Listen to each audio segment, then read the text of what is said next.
வணக்கம் சகோ. ஸோ இப்போ நம்ம இங்கே data once employee ID enter பண்ணோடனே corresponding employee name and designation வரணும். ஓகேவா? ஸோ இது எப்படி நான் க்ரியேட் பண்ணியிருக்கேன் பார்த்தீங்கன்னா VLOOKUP அப்ளை பண்ணி க்ரியேட் பண்ணியிருக்கேன். வாங்க இது எப்படி க்ரியேட் பண்ணுறத பார்க்கலாம். ஸோ ஃபஸ்ட்டு இதெல்லாம் டெலீட் பண்ணிடுவோம். ஸோ ஃபார்முலாஸோட இருந்தால் எல்லாமே டெலீட் பண்ணிடலாம்.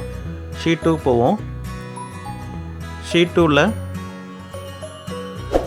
Employee ID, employee name, designation, salary. So corresponding heads data create பண்ணிட்டேன் நான். ஓகேங்களா?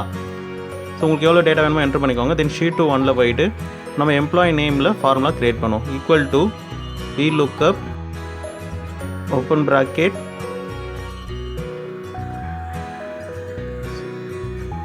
ஸோ லுக்கப் வேல்யூ எதுன்னு பார்த்தீங்கன்னா எம்ப்ளாயி ஐடி அதுதான் செலக்ட் பண்ணிப்போம். Comma table array. So table அரேன்றது டேட்டா ஷீட். ஸோ டேட்டா ஷீட்டை மட்டும் நம்ம ஃபஸ்ட்டு செலக்ட் பண்ணிக்கலாம். இது ஒரு ஆப்ஷன். இல்லைனா டேரெக்டாக அந்த காலம்ஸ் எல்லாமே நம்ம ஃபுல்லாமே செலக்ட் பண்ணிக்கலாம். Comma column index number. So காலம் இண்டெக்ஸ் நம்பர் எதுக்கு யூஸ் ஆகுது பார்த்தீங்கன்னா நம்ம செலக்ட் பண்ண டேட்டாவிலேருந்து எத்தனாவது காலம் நம்மளுக்கு அவுட்புட்டாக வரணுமோ அந்த காலம் நம்ம தான் செலக்ட் பண்ணோம். இங்கே 2 பிகாஸ் எம்ப்ளாயி நேம் செகண்ட் காலமில் இருக்குது, அதனால் 2, 0. ஸோ எந்த டேட்டா என்டர் பண்ணாதால எரர் மெசேஜ் வருது. ஒன்ஸ் நம்ம எம்ப்ளாயி ஐடி என்டர் பண்ணுவோம். எம்ப்ளாயி ஐடி என்டர் பண்ணிங்கன்னா அது கரஸ்பாண்டிங் நேம் நம்மளுக்கு டிஸ்பிளே ஆகும். ஓகேவா? இப்போ அதே மாதிரி டெசிக்னேஷனும் க்ரியேட் பண்ணலாம். இப்போ அந்த எரர் ஃபார்முலா இல்லை அவாய்ட் பண்ணி எப்படி க்ரியேட் பண்ணுறதுன்றது பார்ப்போம். ஈக்குவல் டு இஃப் எரர் நான் அப்ளை பண்ணுறேன். அதுக்கு ஓப்பன் ப்ராக்கெட் இந்த VLOOKUP வேல்யூ அப்படியே என்டர் பண்ணுவோம். VLOOKUP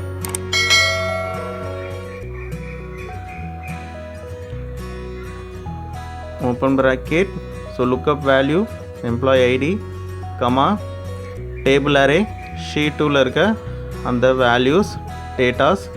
ஸோ அதுதான் table array comma column index number. இப்போ நம்ம டெசிக்னேஷன் தான் தேவை. ஸோ டெசிக்னேஷன் எத்தனை இடத்துல இருக்குது பார்த்தீங்கன்னா 3rd காலமில் இருக்குது. So 3 comma 0 for approximate match close bracket comma value if error அப்படின்னு பார்த்தீங்கன்னா கொடுக்க போகிறோன்னா டபுள் கோட்ஸில் blank. ஸோ பிளாங்காக டிஸ்பிளே ஆகிறதுக்காக டபுள் கோட்ஸ் மட்டும் கொடுக்குறோம். ஸோ இப்போ பார்த்தீங்கன்னா வேல்யூ இருக்கனால நம்மளுக்கு வந்துடுச்சு. ஸோ எம்ப்ளாயி ஐடி இப்போ ரிமூவ் பண்ணேன்னு பாருங்கள். டெசிக்னேஷன் மட்டும் நம்மளுக்கு க்ளீனாக இருக்குது. எம்ப்ளாயி நேமில் இஃப் எரர் அப்ளை பண்ணல. ஸோ இப்போ இங்கேயும் அப்ளை பண்ணிடலாம். இஃப் எரர் ஓப்பன் ப்ராக்கெட் லாஸ்ட்டில் போயிட்டு கமா வேல்யூ இஃப் எரர் இங்கேயும் டபுள் கோட்ஸில் பிளாங்காக விட்டு க்ளோஸ் ப்ராக்கெட் கொடுத்துப்போம். என்டர். ஸோ இப்போ பிளாங்காக எம்டியான வேல்யூஸாக இருக்குது. ஒன்ஸ் நம்ம எம்ப்ளாயி ஐடி இப்போ என்டர் பண்ண உடனே corresponding employee name and designation நம்மளுக்கு பாப்அப் ஆகும். ஸோ அகைன் வேறு ஒரு எம்ப்ளாயி ஐடி போடுறேன். அதுக்கான corresponding employee name and designation நம்மளுக்கு பாப்அப் ஆகிடுச்சு. ஸோ இந்த மாதிரி உங்களுக்கு employee name, designation, even salary வேணுனாலும் ஸோ அதில் ஆட் பண்ணிக்கலாம் நம்ம. ஓகேங்களா? ஸோ எத்தனாவது காலம் வரணுமோ நம்மளுக்கு அதுக்கேற்ற மாதிரி அந்த லாஸ்ட் நம்பரிங் மட்டும் காலம் இண்டெக்ஸ் நம்பர் மட்டும் சேஞ்ச் பண்ணிக்கணும். தேங்க்யூ சகோ.